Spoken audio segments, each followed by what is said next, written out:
ancient history da Indus Valley Civilization ko ba malay exam da yam toina hangba person sing ne to jaga do masi akhoi handak lakado rims ki exam da su kana gani ate exam CGL SSC GD gi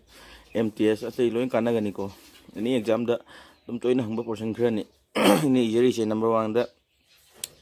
ancient history da ko Indus Valley Civilization ko bom lay ma si khwai dagi ariba civilization na mane ba oldest civilization ne India gi ba और मंगोंदा number 1 oven मरो ऐसे Harappa civilisation जे को हड़प्पा से कनाना discover टोर में है तारी दयाराम सानी ने डिस्कवर टोर में बा 1921 और मासे करम बतोरे में पान लई बनो हाइदुना यामना तोइना हंगी करम बतोरे में पान लई हाइ तारी मासे रवि रिवर की तोरे में पान लई है को मतंग द क्वादगी अर्लीस्ट ngन ngन पुथोकपा सिटी से करम बनो हाइ तारी हड़प्पा सिने अदुगा माज अखोई इंडस वैली सिविलाइजेशन जे हड़प्पा सिना इहान हना पुथोकपगी दमकता हड़प्पन सिविलाइजेशन जो कोइबा असिम लैरे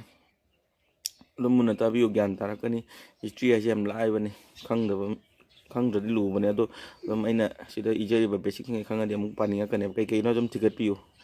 मरो प्रखाद हंगनबा बेसिक सिंग ने हाइजरिसिना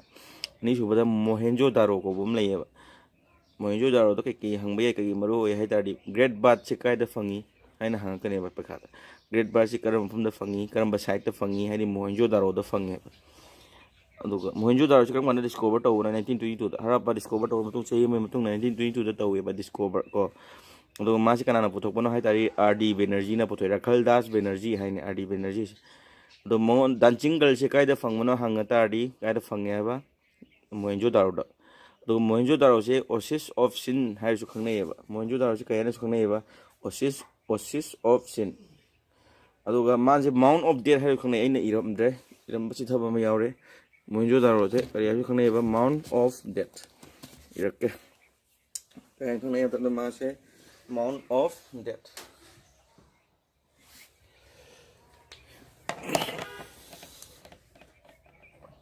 MOUND माउंट ऑफ डेथ सिजु माना मोहेंजो दारो की मरो बा हड़प्पा की मरो बे सिदा दुम खरा लोइरे अतै हंगपसु याय अदो अइना दुम खंजबतो हाइजबनी थैंक यू मखा मुक इजरके मगा साइड खरा लेरी औना वीडियो सी खतंगदि सेंगद्रसु सेंगनो माले दो लो बजेट नंबनिना खतंग नुआइत्रे अहुम सुबा साइड त लेरिसि साइड दि मफम जगह को इंडस वैली सिविलाइजेशन दा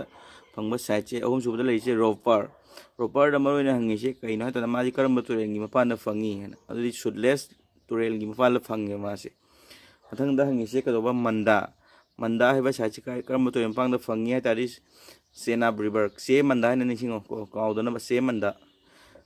अदो सेनाब रिवर मनाकता फंगे मासे को अदो नॉर्दर्न मोस्ट साइड ने बसिदा इरमगे मासे मंदा सि करेबा इंडस वैली सिविलाइजेशन ख्वाइदगी नॉर्दर्न पार्ट है तारे एन ओ आई मु हाइरके टिक कलोना तौबने नॉर्दर्न मोस्ट साइड ने बकना से मंदा से मथंग द तोइना हंगे जे कइनो है तमदा लोथल लाइबा साइड से हम तोइना हंगे मसिदा हंगे से कइनो है गांदा मासे सुमाइना हंगी direct sea trade link with Mesopotamia का डायरेक्ट सी ट्रेड लिंक लेरम करम साइड नो हाइना हंगी लोथल को मथंग द मासे करम तुरे मपान अखोई करम तुरेल की मपान दा लेबनो हाइबसि मदि अयाम साइड खुदिंग मत हंगेबको लोथल से करम तुरेल मपान दा लेरमे हाइबा मतमदा सबरमती रिवर तुरेल मपान दको मथंग दा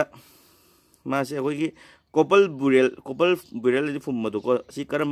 साइड ता फंगी हाइ तारि लोथल दा फंगेबा अदो लोथल से कायदा लेबनो हाइना हंगी करम स्टेट लेगे हाइना गुजरात लई गुजरात दोला बिरा को बमसु लई अदो ट्रिक अमक लोन तक्चरके लोगो दो हाइबा को मथंग दा only side for artificial dockyard से कायदा ओइ है हंगा तारदी लोथल दा हंगेबको only side for artificial dockyard अदो कायदा फंगी करम बनो हाइ तारदी लोथल ने खुंगदबा अदुगा अरोइब नंबर 6 अरोइब दिना ते खरसु वाली कलीबंगल हाइबदी कइनो तम मंगोंदा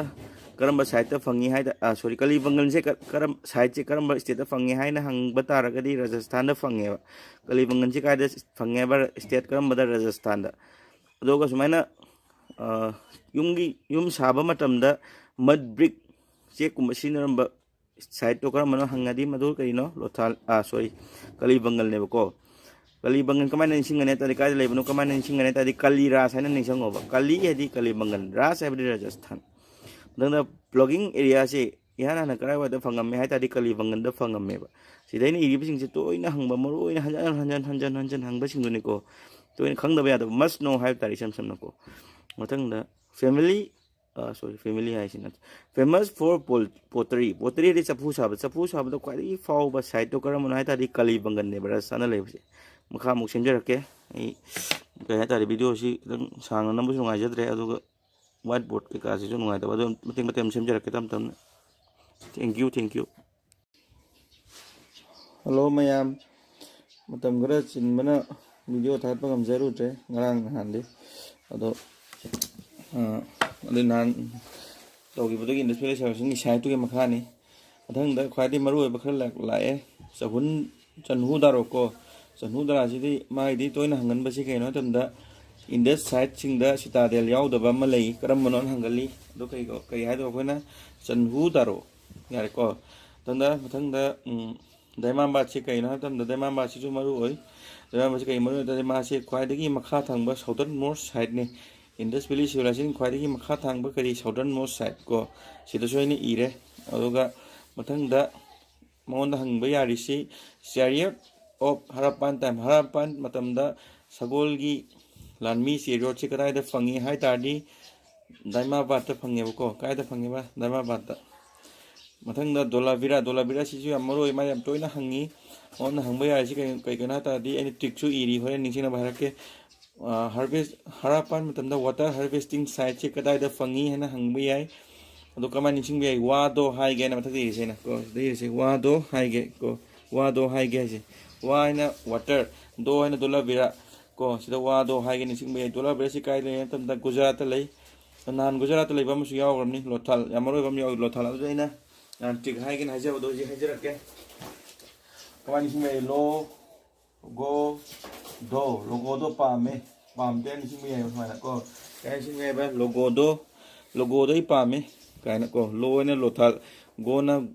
Gujarat do na Dolavira ko di Dolavira Gujarat lai re lothal su kai lai Gujarat ta hani sing me tik ka sing ngani sing da di kawi marup sing ado na sing si ado mathang da Dolavira maru ba mana kai na tan da evidence of a large open area with terrace stand yaw ba apak pa mapam ma lai haina ni sing si mathang da sur kota da se kai da lai hai ta hangi pakha da kai da lai hai ni Gujarat ta ko mana sim ta si di sim pha bu ta mathang da rakhi ga hi di sinau sing rakhi ga hi kamai to tam da kai lai hai ta di Haryana lai kamai sing bi tam da rakhi ga hi ki aroi bagi hai se aroi bagi hai se asina Haryana hai bani haina ni sing biro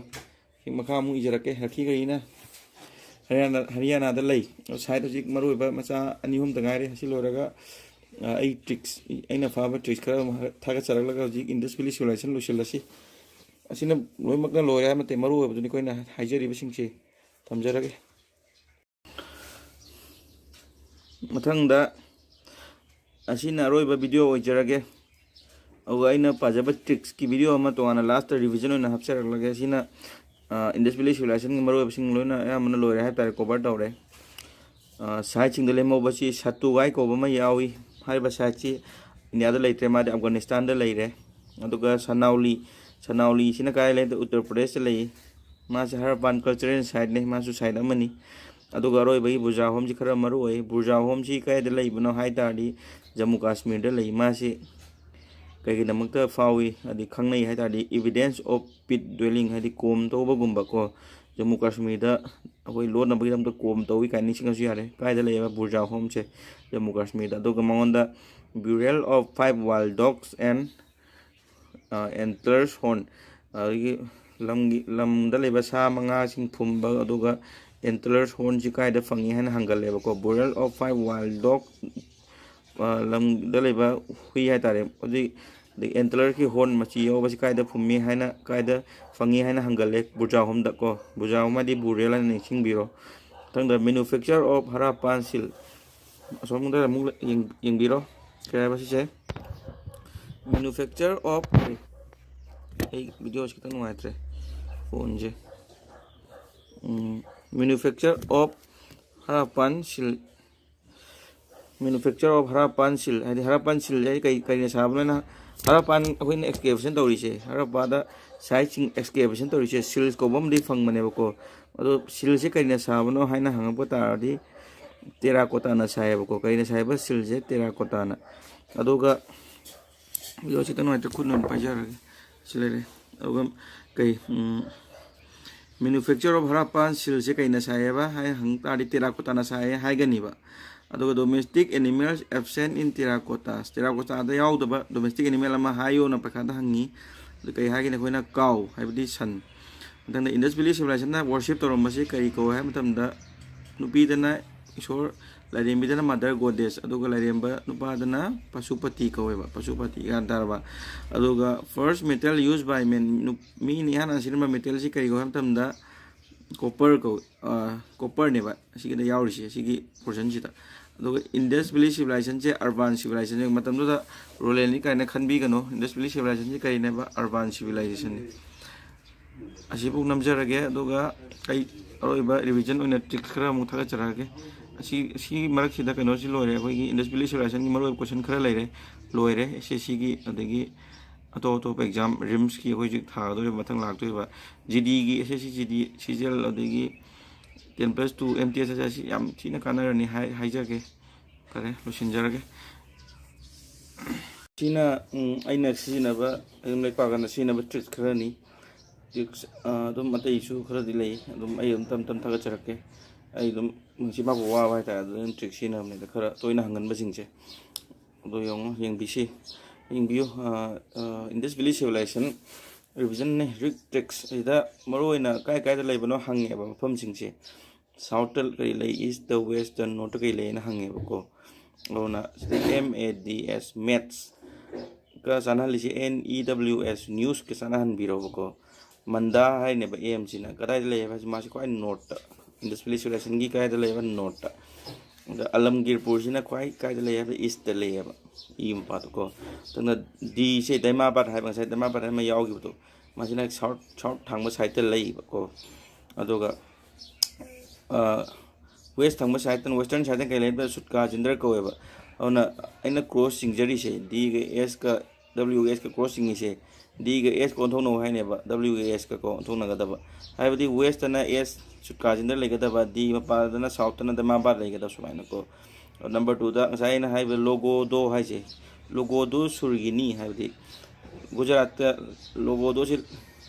logo do hai ba yaw sing ji Gujarat lai bang ka ne ba lo na lothal go na Gujarat hai ga do na dolavira sur na kri sur kota da mo kai loi lei ba Gujarat lei ba ahum ne ba side ahum lothal ne dolavira ne sur kota da singa sai yaw ga Gujarat lei na do dolavira sina water management da yaw gi ba to lothal sina koi dog yard di port ka ne yaw gi ba to ko aduga number 3 da na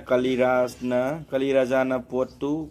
pu gre hai bane ko kaliraja hai sida khani si kalina kalibangan raja na Rajasthan na port na potri ki tam to phaw ba kalibangan se sai yaw gre ko dana se manda hai na am so ina ningsing jai ba se manda hai ba di Senab river se kai karma side ta Senab river mana ta kai sai ba manda hai na le ba manda di northern most side ta le ba to athang da 5 ta hai sina wado hai ga ba wado hai ge wa na water conservation do na dolavira hai ba wado hai ge ningsing ba wa ne na kaw da na ko number 6 am ta i sina citadel chandre ba ko sanhu daro do ina chandre na ningsing ba ne sanhu daro se kan ningsing ba ina chandre hai na